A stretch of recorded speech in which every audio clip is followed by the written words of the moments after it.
युद्ध में अगर कोई देश परमाणु मिसाइलों से हमला करे तो उसे एंटी मिसाइल डिफेंस सिस्टम के जरिए नाकाम किया जा सकता है। अगर बॉम्बर से एटम बम गिराने की कोशिश हो तो उस बॉम्बर को एयर डिफेंस सिस्टम से निशाना बनाया जा सकता है। लेकिन समंदर में साइलेंट मोड पर चल रही परमाणु पनडुब्बी से मिसाइल दागी जाए तो बचने का कोई रास्ता नहीं। इसलिए पनडुब्बियों को सबसे घातक अटैक फोर्स माना जा रहा है। पनडुब्बियों का जाल कितना बड़ा और खतरनाक है, देखिए टेली सीरीज का एपिसोड जल व्यूह, clash of the Titans.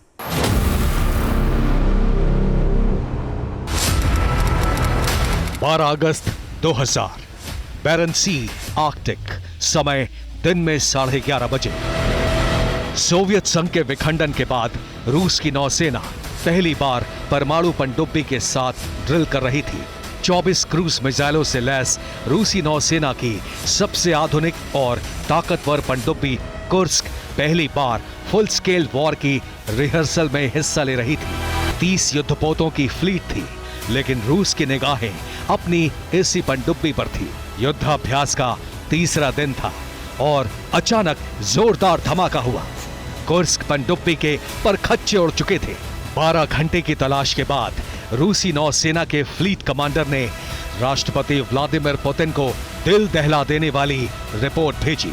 Arctic महासागर में हुई इस घटना में पनडुब्बी कुर्स्क पर तैनात कमांडर समेत सभी 118 नौसैनिकों की जान जा चुकी थी।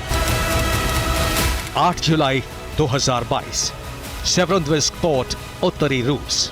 समंदर में दबदबे की जंग में रूस का सबसे नया हथियार बेलगोरोद पनडुब्बी। इस परमाणु पनडुब्बी को बनाने का फैसला 1992 में हुआ था, लेकिन आर्थिक संकट की वजह से 1997 में बेलगोरोद पनडुब्बी प्रोजेक्ट को बंद कर दिया गया।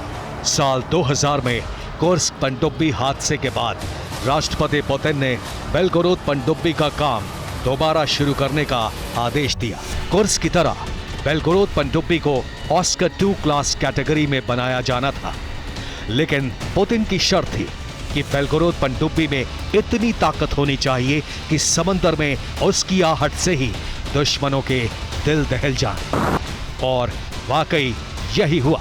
रूसी नौसेना में बेलगोरोद के शामिल होने के बाद खुलासा हुआ कि इस एक पनडुब्बी पर रूस के 6 अंडर वाटर ड्रोन पोसाइडन को तैनात किया गया है। रूस का वही परमाणु हथियार जिसका नाम लेकर दावा किया जा रहा है कि एक पोसाइडन ड्रोन पूरे ब्रिटेन को समंदर में डुबो देगा, जबकि बेलगोरोद पनडुब्बी पर तो ऐसे 6 पोसाइडन ड्रोन हैं। इसी विनाशक शक्ति की वजह से बेलगोरोद को नया नाम मिला है, डूम्सडे सबमरीन, यानी कयामत लाने वाली पनडुब्बी। रूस की डूम्सडे यानी बेलगोरोद पनडुब्बी को अकेले ही विश्व विनाश के लिए पर्याप्त माना जा रहा है।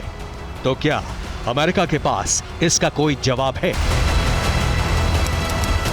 1 अगस्त 2015, प्रशांत महासागर में किसी जगह एक दौर था जब सैन्य ताकत छिपा कर रखी जाती थी, लेकिन अब सैन्य ताकत की नुमाइश जरूरी है ताकि दुश्मन लड़ने के बारे में सोचने से भी डरे। इसी मकसद से अमेरिकी नौसेना ने अपनी ओहायो क्लास पनडुब्बी यूएसएस पेंसिल्वेनिया की ताकत की नुमाइश की। अमेरिका की ये परमाणु पनडुब्बी है जिस पर हर वक्त 20 बैलिस्टिक परमाणु मिसाइलें हमले के लिए तैयार रहती हैं। 140 दिन तक समंदर की गहराई में रहते हुए पेट्रोलिंग का रिकॉर्ड बना चुकी इस पनडुब्बी को सतह पर तभी लाया जाता है जब अमेरिका पर युद्ध का खतरा हो। सतह पर लाकर पनडुब्बी के कमांडर को यह चेक करना होता है कि कहीं अमेरिका के राष्ट्रपति की ओर से कोई मैसेज तो नहीं आया है। राष्ट्रपति के मैसेज का मतलब यूएसएस पेंसिल्वेनिया से परमाणु मिसाइल का अटैक। जानकार मानते हैं कि अटलांटिक से लेकर प्रशांत और आर्कटिक से लेकर हिंद महासागर तक दुनिया के हर कोने में अमेरिका की परमाणु पनडुब्बियां पेट्रोलिंग के नाम पर चक्कर लगा रही हैं। औसतन 250 परमाणु मिसाइलें इन पनडुब्बियों पर रेडी टू फायर मोड में रहती हैं। आसान शब्दों में कहें तो पूरी दुनिया परमाणु हथियारों के उस चक्रव्यूह में हर पल घिरी है, जिसका ट्रिगर होने की वजह से ही अमेरिका के राष्ट्रपति को दुनिया का सबसे शक्तिशाली इंसान माना जाता है और अमेरिका की इसी परमाणु ताकत का भूत चीन के सिर पर सवार है। चीन की अमेरिका से कोई सीधी दुश्मनी नहीं है, लेकिन ताइवान, साउथ कोरिया और जापान, जिन 3 देशों को चीन अपना दुश्मन मानता है, उन तीनों देशों की सुरक्षा की गारंटी अमेरिका ने अपने सिर ले रखी है। इसलिए चीन अपनी नौसेना को अमेरिका की टक्कर का बनाने के लिए बेचैन है। इसी बेचैनी का नतीजा है कि साल 2014 तक चीन के पास सिर्फ 3 परमाणु पनडुब्बियां थी, जबकि 2023 आते आते चीन की नौसेना 16 परमाणु पनडुब्बियां अपनी फ्लीट में शामिल कर चुकी है। पूरी दुनिया में सिर्फ 6 देश हैं जिनके पास परमाणु पनडुब्बियों की ताकत है। इन 6 देशों में भारत का नाम भी है। परमाणु पनडुब्बियों की सबसे बड़ी खासियत है कि ये बिना सतह पर आए महीनों क्या कई साल तक समंदर में गश्त लगा सकती हैं, हमले कर सकती हैं।